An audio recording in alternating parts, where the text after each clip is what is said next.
Welcome to today's video, where we tackle a tough and emotional topic. Buyer's remorse after purchasing a starter home. Will reframe your home from a speculative stock to essential shelter, walk through the 5-year lens experts recommend, and map practical steps that protect your well-being and your wallet. To keep things smooth, we'll transition from emotions to strategy, then to safety, and finally to action. Let's begin. Here's our plan. First, we'll discuss why buyer's remorse is so common.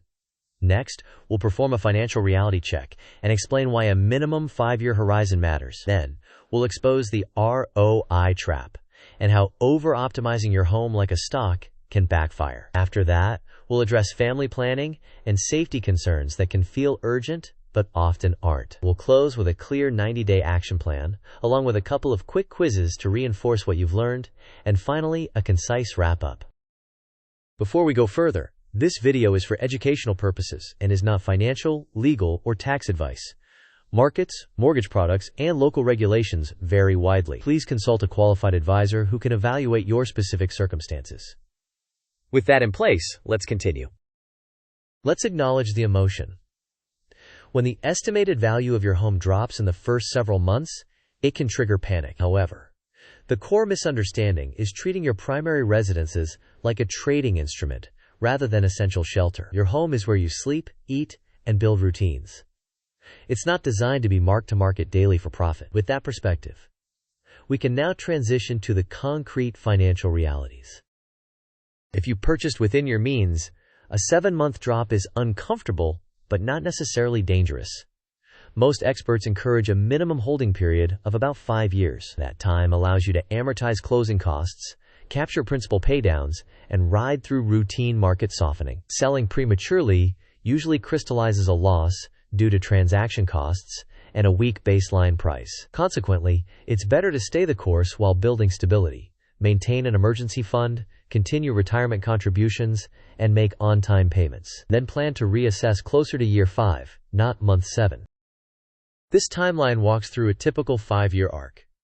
Immediately at purchase, closing costs reduce your net position. Over the first year, the focus is not flipping but stabilizing, building a 3 to 6 month emergency fund and learning the home's quirks. In years 2 and 3, principal paydown becomes more noticeable, and you handle routine maintenance. Around year 4, if you wish, consider small, lifestyle-first projects that you actually enjoy, not speculative overhauls. Finally, near year 5, reassess the market, your equity, and family needs. That's the natural decision point, to either hold, refinance if you're staying longer and it truly pencils out, or sell if life circumstances justify it.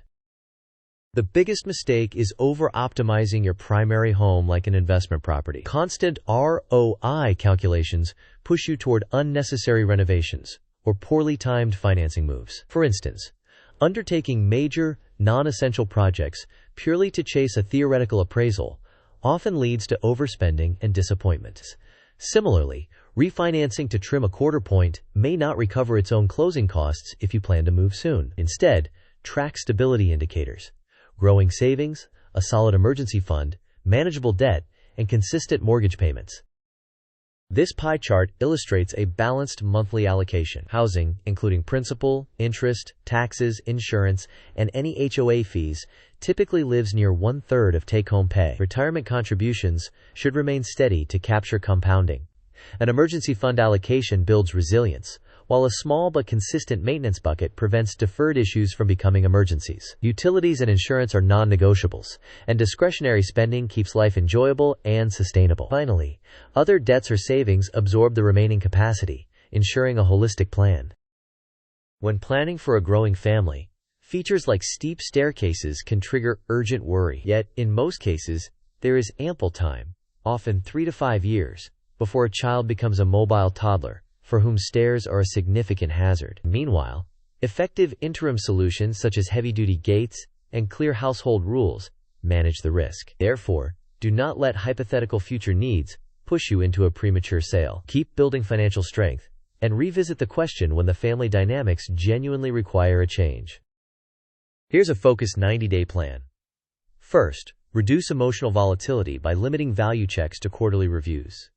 Second, build or restore a 3 to 6 month emergency fund. Third, Calculate your personal break-even point, including closing costs, what selling expenses would be, and how principal paydown accumulates. Next, perform a short home audit and prioritize essential maintenance. Postpone non-essential, cosmetic renovations for later. Automate retirement and general savings so progress continues in the background. If relevant, purchase safety gear like child gates and non-slip stair treads. Finally, put a Year 5 reassessment on your calendar to create a structured decision point. Let's compare the shelter mindset against the investment mindset. As shelter, the home's priorities are comfort, safety, and stability, with a long time horizon, typically 5 years or more. The key metrics are affordability, reserves, and lifestyle fit. Improvements should be modest, meaningful, and financially planned. By contrast, an investment property focuses on yield, internal rate of return, and comparable rents or sales. The time horizon is opportunistic, depending on market conditions. Metrics are ROI and cash-on-cash returns, and improvements are designed to maximize value at scale. Mixing these mindsets can lead to poor decisions for a primary residence. This example table demonstrates how costs and benefits unfold across time. At month 0, closing costs reduce your position. In year 1, principal paydown begins, but routine maintenance absorbs some resources. By year 2, stability and familiarity with the home improve. Through years 3 and 4, modest appreciation and ongoing principal reduction can move you toward break-even. Near year 5, you have more complete data to decide whether to hold, refinance if staying significantly longer, or sell if circumstances justify it. This is illustrative only, and not advice. Quiz time. The question is, experts commonly advise a minimum holding period of how long for a primary residence? Options are 1 year, 3 years, 5 years, or 12 months with 20% equity. You may pause the video now to think about the answer. We will discuss the answer in the next section of the video. The correct answer is 5 years. This time frame allows you to offset closing costs, experience meaningful principal paydown, and weather typical market variability before making major decisions. Second quiz. The question is, if you might move in 12 to 18 months, which move is least wise? Options are refinance to shave 0.25% with $3,000 in closing costs, build your emergency fund, install stair safety gates, or keep contributing to retirement accounts. You may pause the video now to think about the answer. We will discuss the answer in the next section of the video. The least wise move is refinancing to shave 0.25 point with $3,000 in closing costs when you might move within 12 to 18 months. You're unlikely to break even in that period, so preserving liquidity and avoiding transaction churn is typically smarter. This flowchart clarifies decision-making. If you are facing job loss or cannot sustainably afford payments, then exploring a sale, rent, or hardship options may be necessary. If not, consider whether an immediate life change demands a move. When neither applies, adhere to a 5-year plan focused on stability, emergency savings, and essential maintenance. Always quantify the numbers realistically before executing a significant change. Here's a concise recap using clear, scannable points.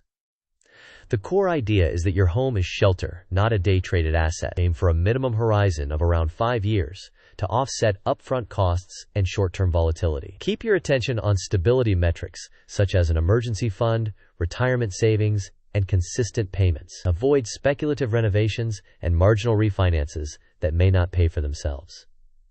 Do not let hypothetical future problems derail a sound current plan. Finally, reassess around year 5 with complete data rather than fear-driven assumptions.